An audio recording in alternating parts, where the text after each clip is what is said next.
Okay, I'm live. I was like, haven't done this in a while, so I was prepared and had it all set up. And then, of course, I go to hit live, and it's like, you can't go live until you've updated your Instagram. So it's okay, it just took a minute. Anyway, as promised, I'm going to explain what happened to me last Tuesday. So last Tuesday, I came to my garage. I have two freezers full of specimens, and I noticed that the surge protector light was not on. It was still on, the button was on, but the light wasn't on. And when I touched my freezers, I almost instantly went into a panic attack. Of course, I opened them, and they smelled really bad. Of course, they're not supposed to smell like anything because they're supposed to be frozen. So turned out that 2 weeks prior, right before I was about to go to Albuquerque, my power was out for like a day. And, I just made sure not to, like in my freezer and fridge at home, in my house, I just made sure that was okay. Like I didn't, my back said I got disconnected. Anyway. Anyhow, it turns out that when the power went out, that surge protector, for some reason, I've been using that surge protector for years and this never happened before. My power has gone out before, but it didn't come back on. So years worth of collecting, thousands of dollars worth of specimens. Some of my most precious things like cyclopses and true oddities that I've been saving to prepare for the time where I'd be able to give it some real good care. I have tattoos. I have a ton of tattoos. Anyway, all turned into black mush. And this includes some clients' pets. So that put me into a shock. I really couldn't believe that happened. I've talked to some other people who deal with dead things, and apparently it's kind of like a rite of passage. It's happened to a lot of people. Now, I know that there are alarms, freezer alarms, that you can get and attach it to your phone, so you know that if it goes below a certain temperature, you're notified. For 18 years, I had no problem, so I didn't know that existed. I guess I was a little bit naive and I should have been more paranoid because it's such precious cargo. Anyway, that's fucking what happened to me. It was so devastating. Let me tell you, I literally fell over crying and right there and just sat in my driveway just crying. I didn't know what to do. Sorry, it keeps disconnecting and reconnecting. I don't know what it looks like on your end, but I keep getting notifications saying that it's getting disconnected and reconnecting like every now and then. So let me explain the way I do things, my process of making art. So I get specimens, dead creatures. So this is bugs, this is reptiles, birds. Sometimes if in regards to people's pets, it could be puppies, it could be cats, it could be bunnies, rats. And I put them in my freezers. The first thing I do, I put them in my freezer and make sure that it has no bugs. It stops any bacteria from growing. And then what I'll do is I'll take a batch, I'll pick out things, and then I'll turn them into wet specimens. I always do that. I never straight out dry things. So I inject them with formalin. I do the proper preservation methods. And then I have a collection of things in vats of jars in my laboratory. And those are the things I pull from when I'm about to have a show. I'll take things from there, from the jars in my lab. Okay. And then when I start to run out of those, that's when I'll go to my garage and I'll pick out more things. So that's why it took me so long to even notice what had happened, because I had enough stuff in my laboratory. I have talked to some people and they were telling me that some things can be, it's dead things. So I might be able to salvage some bones. And that's true. The thing is that I am not necessarily a bone artist. I have done bone things. I tend to use a chemical process when I do my bones, which is really expensive and time consuming, but I just hate bone articulation. Like, see this thing right here? Like, I can't sit there for so many hours trying to figure out where the bones go back and gluing each tiny piece together. And that is also time consuming. So yes, I'm going to salvage what I can. Special thank you to Emily Bernard, who told me that I can just freely use her beetle colony, her dermestid beetle colony. But that's going to take some time to clean up the beetles, to eat the flesh, and then for me to clean up and then re-put together. That's not really what I'm known for. I'm known for my wet specimens. Like, here's an example of a wet specimen. This is something that I call a whimsical wet specimen. See, this is a fat-tailed gecko with pearl eyes. Kind of hard to see with the reflection. Literally my last wet specimen. And then I do full-bodied things, right, with their skin and everything intact. So that is a gargoyle gecko. I have this little kind of like little guy right here. So the little jewel-eyed turtle. That's the stuff I'm known for. That's the stuff that separates me from all the other people who do like taxidermy art. So it's a very devastating thing, to say the least. But I'm a proactive kind of person, and I literally only let myself cry it out for a day. And then I got into, sorry if you hear the coughing, it's my little guy here, my little 17-year-old baby dog. And by the way, I really appreciate everyone reaching out. Let me just give some people some advice. Please don't take offense. But if you see part of a message or part of a post of mine saying that something bad has happened, and you frantically contact me asking me what happened, and I tell you, and your first response is, oh, thank goodness, I thought your dog passed away. That's not really a good response. Like, I get it. It's true. These are the most important things in my life, and I'm just grateful that my loved ones and my family and my friends are okay. And nothing happened to them. That's not the kind of catastrophe it was.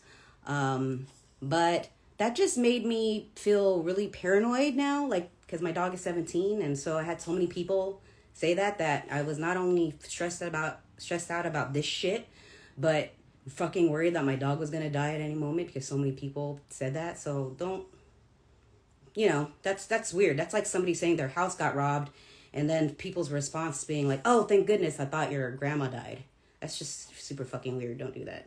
I love you all. Just words of advice. So anyway, as I was saying, I'm proactive. And so the first thing I did was take inventory of everything that I did have to turn into art.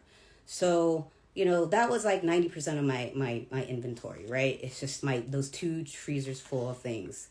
But I still have some things that were already dried that I had, some things I kind of kept in jars that I just didn't have time to work on. I recently got into contact with a seahorse breeder, and she had sent me a bunch of little seahorses that is already dried up. So this is what I did. I figured out everything that I had. I pulled it all out. Excuse me. I put them into specific collections, and I just started working. And literally since starting last Wednesday, I've been working from 9 a.m. to 2 a.m. on these collections that I'm about to release. I released one today. This one I already had done. It was for Cakeland. As many of you know, Cakeland is closing its doors. Cakeland in Los Angeles. If you don't know what I'm talking about, you can check it in my posts. And last weekend, I did a little pop-up with Disasterina where I made a bunch of Cakeland inspired pieces. So this was my leftover, I don't want to say leftover, but this was my collection from then, the things that haven't sold, that didn't sell during that weekend. And so I released that collection today. So I guess I'm getting ahead of myself. what my game plan is, gosh, there's so much I have to say. I'm getting a little bit emotional. Okay, let me back up before I tell you exactly what my game plan is, because there's something I forgot to mention. So what's even sadder was last week I was supposed to, on Tuesday, one of the things I was supposed to do was do a fun announcement. It was supposed to be great news, which is Disasterina and I will be in Berlin and Finland in April, and we are doing drag shows there.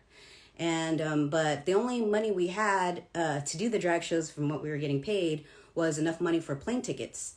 So we were gonna do some big sale anyway this week to kind of get money to actually be able to afford to be out there for practically a month, to pay our rent. So that's good. So what I'm doing now instead was, well, I had to really think long and hard about everything. And one thing I realized was Etsy takes about 10% of your sales. That's a lot, right? On top of that, I get taxed because the California plus the Los Angeles tax rate is about 10.25%.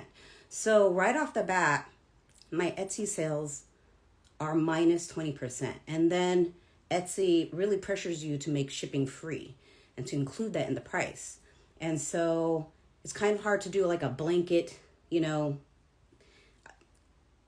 I can include that in the price all I want, but I don't want things to be so expensive that it's unappealing. So basically, I'm out 25%, let's just say, for every sale already without doing like a big discount. And I can't believe I've done like 20 to 15% off without realizing that in the past, but that's okay. Usually when I do a big sale like that, it's like overstock or whatever, but I really can't afford, guys, to do like a big spring sale where I discount my stuff, because my stuff, whatever I have left and the things I'm about to make, are really precious to me, and I can't be making them discounted. But I promise to make them reasonably priced based on my materials and my time, and I promise there's going to be a wide range of prices of items. But instead of doing a big sale to help me and Disasterina survive being in Europe for the month of April, my game plan is, drum roll, is instead of having one springtime collection, I'm doing a springtime collection of collections. Yay! So with all the materials that I put out, I've created, at least half of them I've created, and half of them I'm still in the process of creating, 10 collections. 10 collections. You heard that correctly. So that means that every day, starting today, I will be releasing, from Emily, I will be dropping a new collection every day, excluding the weekends, from now until the end of March.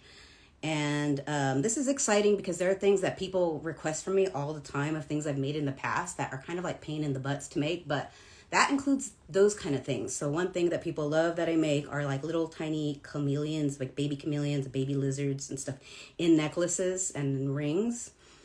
And rings, I haven't made rings in a long time because rings take me a whole lot of time to make. But that's a collection coming up. So I'm going to read the schedule of my collection of collections, and I will also be posting that too. So today was the Cupcake Land inspired. Tomorrow will be framed skulls, and I'll probably have like kitschier, cooler names as the things come up. Wednesday will be resting reptiles. That's like this. That's the kind of stuff that I was showing you. Thursday will be beetle beauty, so that'll be like beetles on crystals and things like that, and domes, maybe even necklaces. Friday will be butterflies and moths, so that'll be butterflies and moths, still sculptures, jewelry, necklaces. I'm gonna have these big necklaces that are double sided that I haven't made in a long time. I don't know how much you guys missed because I know I got disconnected, but things like that I will have on Friday. And then Monday Monday's the big day because this is like the thing I've gotten the most requests for, but will be my seahorse collection release. Now that I have more, I stopped making seahorse stuff. So ever since seahorses became illegal to import, which I think is great, I've always supported that idea. And I've never gotten my seahorses imported anyway. I've always gotten my seahorses in Florida from Seahorse Breeder. But ever since that happened, a lot of other people discovered them. And so every time I kind of contacted them, they would be out because they are not going to kill their seahorses, right? Seahorses are worth more money live than dead to them. So they're only going to sell seahorses that have naturally passed on, which is great. That's what I've always wanted. But it just made it so scarce that I could never get them. So meeting this new seahorse breeder who's in San Diego has totally changed the game for that. And so for once, since like 3 or 4 years, I will now have seahorse pieces. I'll have seahorse necklaces, rings, bracelets, and some still sculptures. So that's Monday. Tuesday will be baby beasts. That's the little like chameleons and lizards and stuff and necklaces that I talked about. Wednesday will be meteorites. That's right. My landlord, I know I wish I owned this big house, but no, I rent. My landlord is awesome, and he is like a meteorite hunter, and he actually certifies meteorites for other meteorite hunters. And at one point I had a bunch of money, and I just bought a shit ton of meteorites from him, even some moon meteorites, some moon rocks, certified meteorites, and I've been saving them up. These things won't be cheap because the most high-end clients who want something really special, I'll have. Wednesday will be my meteorite collection. And then Thursday will be mini oddities. So mini, I know I make a lot of things this big, but mini is going to be this big. So tiny little sculptures of all kinds of things, bugs, little creatures, bones, with crystals and stuff, and little domes that big. That's going to be Thursday. And then Friday, the grand finale of it all. Friday's a big one. Friday, I will have available affordable automata. That's right. If you look at other automaton makers, like sometimes people will see my automata, and yeah, I've presented stuff that were like thousands of dollars, but I tried to make an affordable automata, a couple of them at my last couple of shows, but affordable meaning like $500 to $600. And that was like outrageous to a lot of people. So I figured out a way to make even less expensive automata. So I'm talking about like $300 to $400 range moving sculptures. And so I'm going to try to have a couple of those, and I'll make bigger ones too, depending on my time. So this will be next Friday, the grand finale, which will be a collection of affordable automata. So I'm going to have the list out. I'm not going to repeat it because I don't want people to get bored, but I'll have the list out of the collections. I know that it's a hard time right now. I've seen people losing their jobs. So, I'm not expecting every single person to buy like hundreds of dollars worth of stuff, but I'm just putting it out there. I just decided to throw myself into my creativity and make the most of what I already have to try to make money to purchase more specimens so I can continue making more stuff for my next couple of shows. And so that's it. That's what I'm going to do. That's what happened. That's what I'm going to do. And yeah, it's crazy, I like to joke around a lot saying that I'm a lucky person, and that's not me bragging about anything. It's more like when you have a partner and you tell them you feel lucky to have them. That's me being more grateful about the things I have in life. But truth be told, I know my sister will hate saying this because she is a spiritual worker, but I don't believe in luck. I don't believe in manifestation. I just think that some things just happen because they just happen. It's just life. And so I'm not going to say that my luck has run out. I'm not going to say that I had bad luck. I'm just going to say that this shit just happens, and I'm just going to move forward and make the most of it. And I'm going to try to respond to everyone. I'm going to have a little thank you list here. So I'm thanking Emily Bernard because not only is she letting me use her Dermisted beetle, she's the one who told me about the alarms for freezers. But also she's going to donate to me some headless specimens that she has. Me, I can make the most out of anything. My friend Marxidermy, who's also an amazing taxidermy artist, he's going to donate some specimens to me.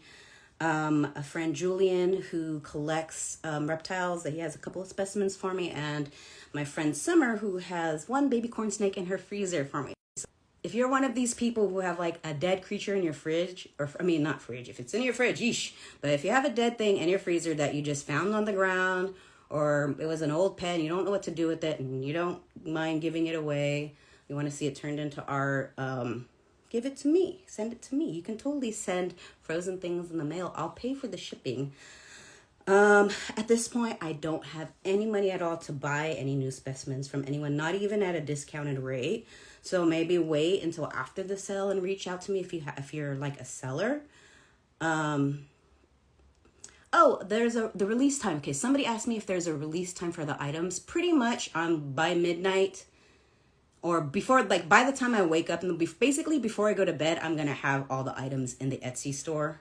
And I go to bed at 2 a.m. So 2 p.m. my time, California time, LA time. So basically by the time you wake up the next day, I will have in my shop, no, I can't use Paul. He's too big. I'll have in my shop all of these collections, and they're super cool. I've put in my heart and soul into these items, guys. These are my last, trying not to get emotional, but these are the last things I have to make to turn into art. So,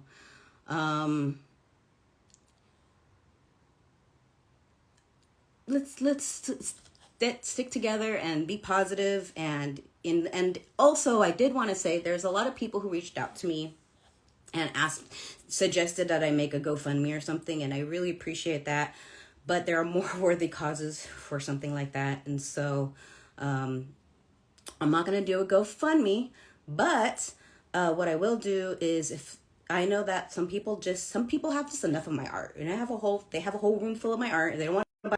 If you just have so much of my art, you could always give my art to somebody. But let's just say you are the only weirdo in your group that likes dead things, and you just have more than enough of Ave art in your house. You've been collecting for 10 years and you just don't want to buy any more. Not even just that's totally fine. If you just want to, or if there's nothing on there that you can afford, like if you just literally only have like $1 and you really want to donate it to me, I will make their way. You could just send it to me via my Venmo, and my Venmo is Trayfid Rose Productions. That's the Venmo I have is for my production company, but it's the money that goes in and it helps us with a lot of stuff right now. Like we even are lacking a little bit in finishing funds for our short film, so it just helps out. It helps out the whole family. So I will post this. I know that I can make this live thing turn into a post, and when I do that, I'll include all the information, like my Venmo and the list of collections. And okay, now I'll just open it up to questions. If anybody has any questions about specimens and anything. I'm sorry, I wasn't really paying that much attention to people like writing questions. But I guess I shouldn't have this. I'm in my kitchen, and it's just like it has the most lighting. I guess I should have done it in another room because I keep losing connection, and that's never happened before. The specimen donations don't have to be frozen, but I would freeze them anyway, just because if you have like a dead thing that's been dried, it could get bugs on the way. It might already have bugs. Also, I guess I could use some bones, but right now I'm just like, bones just break my heart right now because that's all I'm going to have of my specimens. And just seeing something like you guys, I had so many cool things. I had some like these bearded dragons. Like I've done bearded dragons before, but somebody donated these big bearded dragons that were like red. They were so pretty, you guys. I just didn't have the time to process them because they're so big and they would need so much formalin. So I was waiting.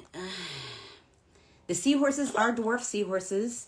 They're all dwarf seahorses. I do have, that's actually a good question. Somebody sent me, a good friend of mine sent me, his name is Oliver, and he sent me a jar of seahorses that he got at a thrift store. So that's pretty cool. I can't say on how ethical they are because I don't know where they came from, but of course I'm not going to turn down a free jar of seahorses, and those are bigger seahorses. They're like this big. So I think they're lined seahorses. And I've been waiting to do that because ever since I figured out seahorses were scarce, I was just hoarding them. But now that I have another seahorse, way to get more seahorses, I will be. So basically, yes, on my seahorse collection day, I'm not going to just have the dwarf seahorses. I will have bigger pieces that I'll turn into like frame things or sculptures. But yeah, who knows? I'm excited. I have it. I just haven't really. I put aside the rings and stuff that I'll put them in, but I haven't done anything with that yet. So yeah, I see a bunch of people who just joined. I'll do recap. I lost a bunch of very important shit to me in an accident. 2 freezers full of. Sorry, lost connection again. 2 freezers full of my specimens, which were 90% of my inventory, and some very, very important pieces. I still haven't told, some of the people who have given me things to work on. Here's another thing, guys. Here's another piece of advice. If you ask an artist to create something for you, like it's a paid commission, but you're like, I don't need it. Don't tell the artist that you have all the time in the world, because that will always be their last priority, because there's always something important to do. So if you personally don't have a deadline, just make one up. And then that way, if they don't make the deadline, it's no big deal. But don't ever tell an artist that there's no deadline, because it will never fucking get done, because we have 1,000,001 things to do and others. So, I've had a couple of those specimens of pets that people were like, they pay their deposit or whatever, and they were like, don't worry about it. I need time anyways. It's no rush, and of course I just forget about them. And once in a while they check in with me and they say that same thing again. They're like, no rush, no rush. Don't ever tell an artist no rush. It doesn't help. Don't tell them it's due like in 2 days if they don't have 2 days. But never say there's no deadline, because that shit is stressful and we'll never get it done if you do that. It's not that it's not important. It's just, and it's weird too, because it's like we know that there are other opportunities that also that do have deadlines that will give us money. So that'll always be pushed back. So never say that to someone. I have yet to really go through my freezers. I mean, I looked at enough to know the damage. I kept falling over, crying, as I looked at the different things. So Triops Disaster Arena told me to just wait a little bit, to a little bit longer. Hi Rick. Dude, so just to segue, which one, the short horror film, it is looking really good. Disaster Arena is doing a great job of editing. As I've been working nonstop on my new collections, I'm hearing the pieces come together, the short scenes come together into like these beautiful storytelling, and I've never been more proud. I'm so excited. We just have to. Disaster Arena is trying to finish up. She pretty much has a really rough cut of it all together already. The problem was we wanted to have this done a long time ago, but right after we finished filming in January, we kept getting sick, like really sick. Like we thought we had COVID, but it wasn't really COVID. It was something else. And we went to the doctor and they were just like, this is just a really bad cold. Colds aren't nothing. They used to kill people back in the day. We just had such a good immunity to them that before the pandemic, we could go to work and have a cold and it would be no big deal. They would expect you to go to work and have a cold. But now it's like, man, that we've had some sicknesses that we were like, are we going to survive this? It was so bad. And it's weird. We would go and do a show where we would see thousands of people vending and we would be fine. We wouldn't get sick. And then we'd go to the grocery store like in the middle of the week or something to go get groceries, or go to like a restaurant or something, and we'd get like the fucking plague. So that's why finishing the short film has been delayed a little bit, but Disaster Arena has been kicking ass and she's been working nonstop on that while I work nonstop on my collections, because we've got to make sure we have that done before we go to Berlin. We're leaving to Berlin on April 10th. And then halfway through, we're going to Finland, and then we're going to Prague. And no, we're going to Berlin, Prague, then Finland, and then we'll be back by the 25th. So we'll be gone in April, most of April. My birthday, by the way, my birthday is April 30th. I know that's a month from now, like more than a month from now. But if you want to give me an early birthday gift, just buy something from my shop. Yeah, I know that was another thing that I was having a hard time, like, coming to terms with, because I was like, I just felt so guilty. Like, I felt like it was self-inflicted harm. Like, I felt like I did this to myself. Like, it was totally preventable. That was one thing that I had a hard time getting over. And then the fact that I was like, shit, sounds like a scam or something. Like, oh, she just needs more money for Europe. Or, I don't know, like, somebody's acts like they're so broke, but then they're going to be in Europe. I mean, I don't know. When people go to Europe, to me, that's like, they're bougie, right? Like, broke people don't usually get a chance to go to Europe, but we were lucky. We got these gigs, these drag gigs that pretty much paid for most of the plane tickets. And then we have friends that we're staying with, so we don't have to pay for, where we're going to stay. And so thank you, Aisha. Thank you, Carlotta. And thank you, basically, Krizu and Kartu in Finland. Thank you for letting us stay with you. And Aisha for letting us stay with you in Berlin. But that's how we were able to afford to go. And we were kind of like, time is getting short. The pandemic made us realize that time is very precious, and that, like, if we get this opportunity to get these paid gigs and have a place to stay, let's just do it. Let's just book our flights, and then we'll figure it out. Well, we didn't know this was going to happen at the same time. Like, me fucking losing all of this stuff right before leaving to Berlin. Right before. And then after we get back from Berlin, it's like, boom, show after show after show. So we'll be good when we get back. But I just need to make sure I have enough shit, like, to sell at these things.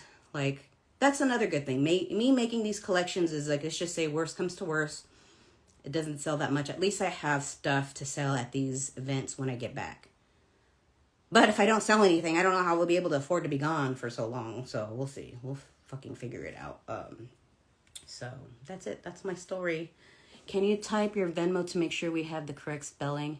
Yeah, I don't know. Oh yeah, I could do it in the comments. Shit, didn't even realize that. I'm gonna do it here, but I'm also gonna post it. So Trey.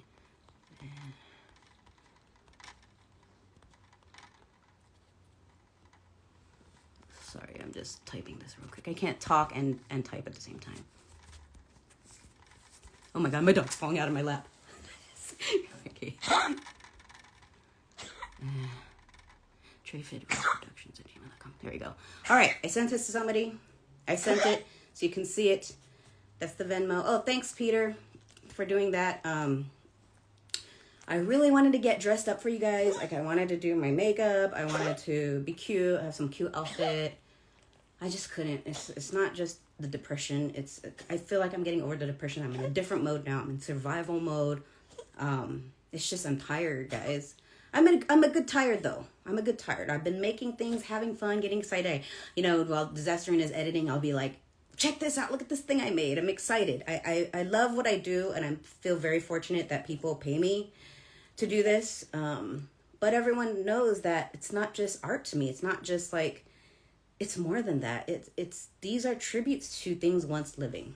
And I try not to modify them too many things. Like, I'll have some funny things that like I had a beetle having breakfast or whatever, but I'm not gonna rip them apart and make them into oddities and stuff. I love that art too, don't get me wrong. I love seeing, like, doll heads on rat bodies and stuff like that, but that's not my thing. My thing is, I love seeing these creatures whole as much as possible, and the skeleton thing is cool. I do skeletons, but I just love seeing them as they were as much as possible. We're just reborn, so it's gonna be really hard seeing that. Dragpool, it's true. There's this collective trauma from COVID, and it's not just the isolation, it's the change in our own immune systems. Like, Disasterina and I didn't get sick for like 6 years straight. We started taking these mushroom supplements, and I don't know if it was the mushroom supplements or if it was the fact that we were going to so many shows that we are building up our immune systems. but isolating for 2.5 years. And then we stopped taking our mushroom supplements because we thought, we're like, well, our mushroom supplements were for immunity and we're not doing anything. They're expensive. So we stopped taking our mushroom supplements for those years. And then we went back out into the fucking public and I'm getting sick left and right. I'm not even used to it. The first time my nose started running, I was confused. I thought it was allergies. I took all this allergy medicine and it wouldn't stop. It was like making it worse and my nose was just dripping. And I was like, oh, I forgot what this is like. This is a fucking cold. Like, holy shit, I have a cold. I haven't had a cold in 6 years, you know? So I guess we just have to rebuild up our immune systems. And I guess I'm just, I'm in shock. I'm still in shock that I lost all this shit, people. Like, I'm still in shock, but it's okay. It's gonna be okay. I have a lot. There's also, the good thing is I have a lot of cool stuff that I forgot I had, you know, just in jars. If anyone's seen my studio, it just looks like I have a never ending supply of stuff, of skulls and bones and things like that. And it's true. And it's true with the bones. I have a lot of bones. And I'll be part of the collections. Sorry, I didn't mean to get that emotional again. Thought I was over the crying. Also, man, I cried so much I was getting like veins in my fucking forehead. Also, I'm getting old, you guys. When I was looking in this phone before I was about to start, I thought I had like shit in my hair, like pieces of white things in my hair. I was like, I took a shower. Why do I have white things in my hair? Like, I was like, do I have dandruff or something? No, guys. It's not stuff in my hair. It's white patches. I don't know how I have white. My hair is like not growing white from the roots or the tips. I don't know how I have white in the middle of my hair strands, but it's gray hair, people. Yep, I'm at that age. Gray hair. But I turned 43 April 30th. So let's celebrate that. Yeah, the sexy frost that makes me look like I have dandruff. Dreadful. I also have some exciting news that I never talked about because we were set back so much by getting sick that I didn't want people to have too much anticipation that we weren't going to meet. But my museum, my automaton museum, I had so many great plans for it this year, which I will still get to. It's just going to take time. What I did with my museum is I hired last year a financial consultant, and it was very sobering to have these meetings because thanks Joseph Green, by the way, that's his name. He helped me to realize that having a nonprofit is not as easy as I thought. Not that I thought it would be easy. I thought it was going to be fucking the most work I'd ever do, but it's even more work than that. Because as a nonprofit, I thought I would be able to get grants and loans and stuff to build my museum. I actually started a nonprofit to create the museum, but it doesn't work that way. Legally, as a nonprofit, you've got to be doing your nonprofit stuff before anyone is going to want to. The government doesn't give you grants for things like that. You have to get heavy investors to get a museum. And I'm not talking about a pop-up, guys. I'm not talking about, so a lot of people put museum at the end of stuff. They have like an art gallery with maybe a few historical pieces in there and they call it a museum. It's not that. It's a legit museum with historical to modern day pieces that are not for sale. They're to educate. I'm here to educate and enlighten people. Not me, but the museum is, my nonprofit is about the art of moving sculptures. And so what I'm going to do so I figured out the way I'm going to do that is I already have a list of artists that are going to be in the section that's going to be the rotating modern day automaton artists. They'll have permanent pieces and then they'll actually have like 3-month shows of full collection. Sorry, paused again for disconnection. But those, what I'm doing is documentaries. So I'm going to do short documentaries. I already filmed one. The first one is Brian Poor. I used the money that I already had in the nonprofit bank account to film a short documentary on Brian Poor, an automaton animatronic artist who's amazing and who's also been my mentor over the years. And then after Disasterina is done editing our Which One film, and when we get back from Berlin, we will be editing the documentary, and then we're going to use that to build awareness of my museum and show people that we can make really cool documentaries. And then the future documentaries we're going to do crowdfunding for. So that's the game plan for the museum. So anyway, I feel like I've just talked your ears off, and I feel really bad about that. That's such a guilty conscience about everything. But I'm going to get back to work. After this, I'm going to post the collections schedule and everything else. And thanks for joining me. Spread the word about my collections and everything. And I love you all. And for those of you who have reached out to me and I haven't responded, sorry, it's just been overwhelming. 20 to 50 people a day have been reaching out to me, asking me what happened, and only a few of them. It's just if I had that exact moment free, I would respond. It's nothing about how